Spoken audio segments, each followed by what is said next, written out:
নজর রাখবো আবহাওয়ার খবরে। উত্তর পূর্ব ভারতের রাজ্যে ঢুকে পড়েছে বর্ষা। পশ্চিম মধ্য উত্তর বঙ্গোপসাগরে নিম্নচাপের সম্ভাবনা। দক্ষিণবঙ্গে 7 জেলায় বজ্রবিদ্যুৎ সহ বৃষ্টির সম্ভাবনা। কলকাতা, হাওড়া, হুগলি, 2 চব্বিশ পরগনা, পূর্ব ও পশ্চিম মেদিনীপুরে বজ্রবিদ্যুৎ সহ বৃষ্টি। 30 থেকে 40 কিলোমিটার বেগে ঝোড়ো হাওয়া। বৃহস্পতিবার বৃষ্টি বাড়ার সম্ভাবনা। পশ্চিম মধ্য উত্তর বঙ্গোপসাগরে নিম্নচাপের সম্ভাবনা। বৃহস্পতিবার বৃষ্টি বাড়ার সম্ভাবনা। 30 থেকে 40 কিলোমিটার বেগে ঝোড়ো হাওয়া। কলকাতা, হাওড়া, হুগলি, 2 চব্বিশ পরগনা, পূর্ব ও পশ্চিম মেদিনীপুরে বজ্রবিদ্যুৎ সহ বৃষ্টির সম্ভাবনা রয়েছে। উত্তর পূর্ব ভারতের রাজ্যে বর্ষার প্রবেশ। উত্তর পূর্ব ভারতের রাজ্যে ঢুকে পড়েছে বর্ষা। পশ্চিম মধ্য উত্তর বঙ্গোপসাগরে নিম্নচাপের সম্ভাবনা। আগামী কয়েকদিন দক্ষিণের 7 জেলায় বজ্রবিদ্যুৎ সহ বৃষ্টির সম্ভাবনা রয়েছে। অন্যদিকে কলকাতা, হাওড়া, হুগলি, 2 চব্বিশ পরগনা, পূর্ব পশ্চিম মেদিনীপুর জেলাতে বজ্রবিদ্যুৎ সহ বৃষ্টি এবং সেক্ষেত্রে আবহাওয়ার কিছুটা হলেও পরিবর্তন হতে পারে বলে মনে করা হচ্ছে। তবে উপকূলবর্তী এলাকাগুলিতেও বৃষ্টিপাতের সম্ভাবনা রয়েছে বলে জানা যাচ্ছে। আগামী কয়েকদিনে নিম্নচাপের জেরে বৃষ্টিপাতের সম্ভাবনা রয়েছে, এমনটাই আলিপুর আবহাওয়া দফতরের তরফে জানা যাচ্ছে। শাশ্বতী রায় রয়েছেন আমাদের প্রতিনিধি ফোন লাইনে। শাশ্বতী, বৃষ্টিপাতের সম্ভাবনা রয়েছে এবং আগামী কয়েকদিনে যে বৃষ্টির পূর্বাভাস দিয়েছে আলিপুর আবহাওয়া দফতর, সেক্ষেত্রে আবহাওয়ার রদবদলের সম্ভাবনা রয়েছে। নিম্নচাপ তৈরি হচ্ছে এবং যার প্রভাবে রাজ্যে বৃষ্টির পরিমাণ বাড়বে এবং 27 তারিখ থেকে অর্থাৎ মঙ্গলবার থেকে বৃষ্টির পরিমাণ বাড়ার কথা। এবং আজও কিন্তু বিক্ষিপ্ত বৃষ্টি রাজ্যের একাধিক জায়গায় এবং যেমনটা আলিপুর আবহাওয়া দপ্তর জানাচ্ছে যে সপ্তাহান্তে গিয়ে বৃষ্টির পরিমাণ কিন্তু আরো অনেকটা বৃদ্ধি পাওয়ার সম্ভাবনা তৈরি হয়েছে। এবং যেমনটা জানানো যাচ্ছে যে প্রাক বর্ষার বৃষ্টিও কিন্তু ইতিমধ্যে উত্তরবঙ্গে শুরু হয়েছে, কারণ বর্ষা একেবারে উত্তর পূর্ব ভারতে ইতিমধ্যেই প্রবেশ করেছে এবং অনুকূল মৌসুমী বায়ু থাকায় প্রচুর পরিমাণে দ্রুততার সঙ্গে এগোচ্ছে বর্ষা অর্থাৎ মৌসুমী বায়ু।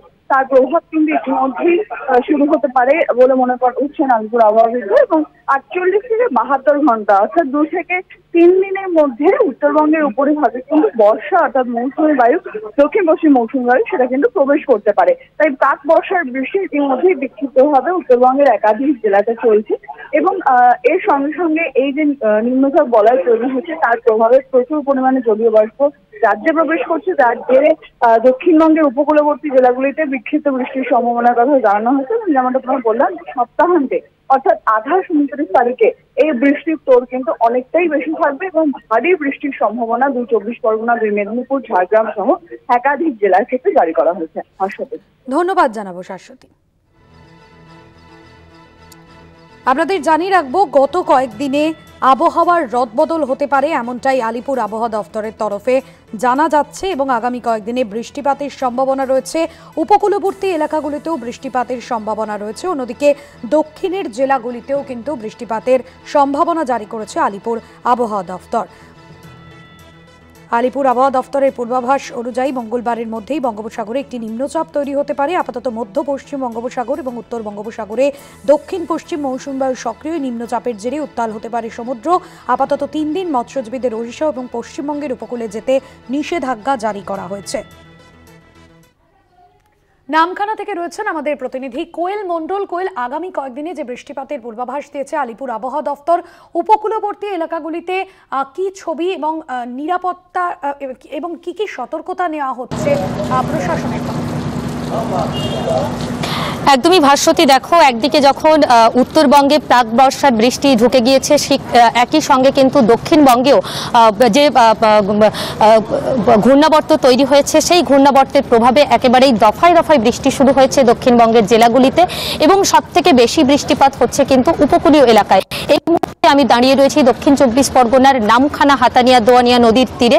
একদিকে একেবারে উত্তর ও পশ্চিম মধ্য বঙ্গোপসাগরে এই মুহূর্তে একটি ঘূর্ণাবর্ত তৈরি হয়েছে। এই ঘূর্ণাবর্ত আগামীকাল নিম্নচাপে পরিণত হবে এবং আরও খানিকটা সময় গড়িয়ে 28 থেকে 30 মের মধ্যে সেই নিম্নচাপ আরও শক্তিশালী আকার ধারণ করে গভীর থেকে অতি গভীর নিম্নচাপে পরিণত হবে। এর প্রভাবে আজ এবং আগামী কয়েকদিন দক্ষিণ 24 পরগনা জেলা জুড়ে দুর্যোগের পূর্বাভাস দিয়েছে আলিপুর আবহাওয়া দপ্তর।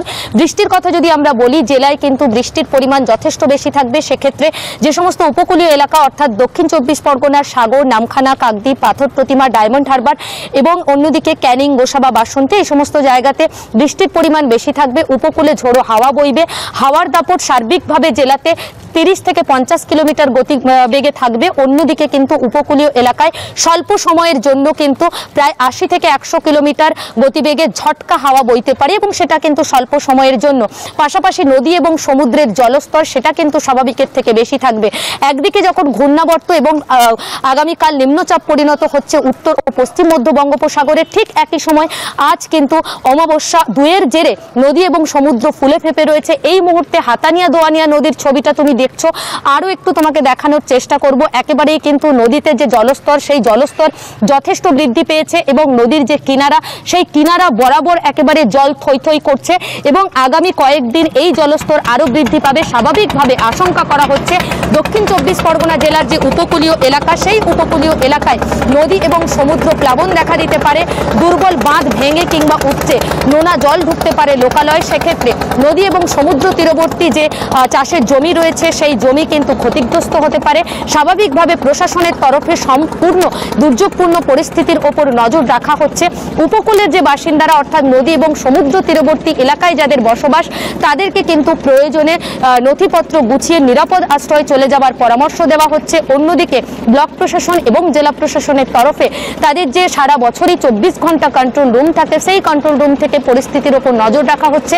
বিশেষ নজরদারি দেওয়া হয়েছে সাগর, ঘোড়ামারা দ্বীপ, মৌসুমী দ্বীপ, নামখানা, পাথর প্রতিমার যে গোবর্ধনপুর থেকে শুরু করে অন্যদিকে ক্যানিং, গোসাবা, বাসন্তীর ওপর এবং প্রশাসনের তরফে যাবতীয় ব্যবস্থা গ্রহণ করা হয়েছে। কারণ এই জেলায় কিন্তু কয়েকশো ফ্ল্যাট সেন্টার রয়েছে, সেগুলো প্রস্তুত রাখা হয়েছে।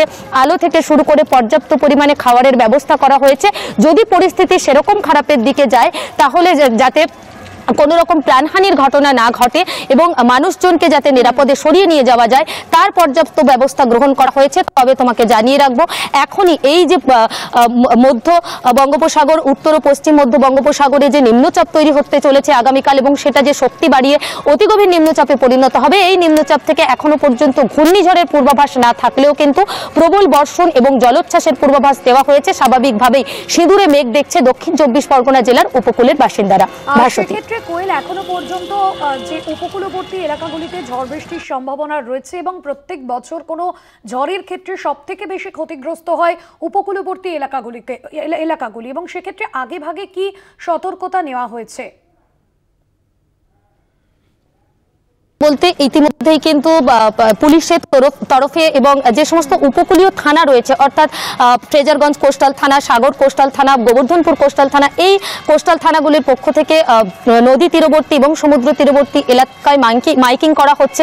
আগামী বিশেষ করে 28 তারিখ থেকে যাতে নদী তীরবর্তী যাদের বাড়ি রয়েছে, মূলত কাঁচা বাড়ি এবং দুর্বল বাড়ি, তারা যাতে তাদের প্রয়োজনীয় জিনিসপত্র গুছিয়ে সরে যায়, পঞ্চায়েতগুলোকে অ্যালার্ট করা হয়েছে। পাশাপাশি সেচ দপ্তরের তরফেও কিন্তু প্রত্যেকটি দুর্বল বাঁধ ওপর একেবারে সজাগ দৃষ্টি রাখা হয়েছে এবং প্রচুর বাঁধ রয়েছে, যেমন সবথেকে এই মুহূর্তে ভাইটাল পয়েন্ট অর্থাৎ একেবারে খুব সতর্ক থাকা প্রয়োজন প্রশাসনের এবং যেটা প্রশাসন রাখছেও, সতর্ক থাকছেও।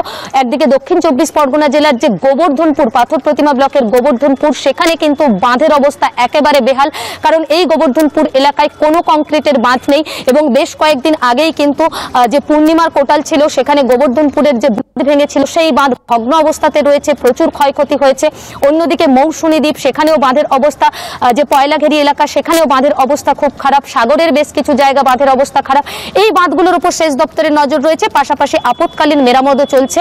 অন্যদিকে তুমি জানো বঙ্কিমনগর, যেখানে সবথেকে বেশি প্লাবন দেখা দিয়েছে বিগত বছরগুলিতে, বিশেষ করে আয়লা, আমফান এবং ইয়াসের সময়, সেই বঙ্কিমনগরে কিন্তু সেচ দপ্তরের তরফে 27 কোটি টাকা অর্থ ব্যয় তড়িঘড়ি করে একেবারেই কিন্তু দ্রুততার সঙ্গে স্থায়ী কংক্রিটের বাঁধ মেরামতের কাজও চলছে। অর্থাৎ দুর্যোগ, মে মাসের দুর্যোগ কিন্তু একেবারেই সিঁদুরে মেঘ দেখে উপকূলের বাসিন্দারা। পাশাপাশি পূর্ব যে অভিজ্ঞতা মে মাসকে ঘিরে পূর্ব বছরগুলিতে আয়লা, আমফান, ইয়াস, সেই তিক্ত অভিজ্ঞতাকে কাজে লাগিয়ে বা পূর্বের অভিজ্ঞতাকে কাজে লাগিয়ে প্রশাসনও কিন্তু সব রকম ব্যবস্থা গ্রহণ করেছে। দুর্বল বাঁধের উপর নজর রাখা থেকে শুরু করে ফ্ল্যাট সেন্টার প্রস্তুত রাখা, পঞ্চায়েতকে সজাগ থাকতে বলা, সেচ দপ্তরের নজর রাখা, সমস্ত কিছু কিন্তু একেবারেই প্রস্তুত রাখা হয়েছে প্রশাসনের তরফে। দফায় দফায় মাইকিং শুরু হয়েছে এবং যেমনটা জানা যাচ্ছে আজ থেকেই সুন্দরবনের উপকূলীয় এলাকায় থ্রেড জারি করা হয়েছে এই দুর্যোগপূর্ণ আবহাওয়াকে ঘিরে এবং বিকেলের পর থেকে প্রত্যেকটি উপকূলীয় থানার পক্ষ থেকে লাগাতার মাইকিং প্রচার শুরু করা হবে।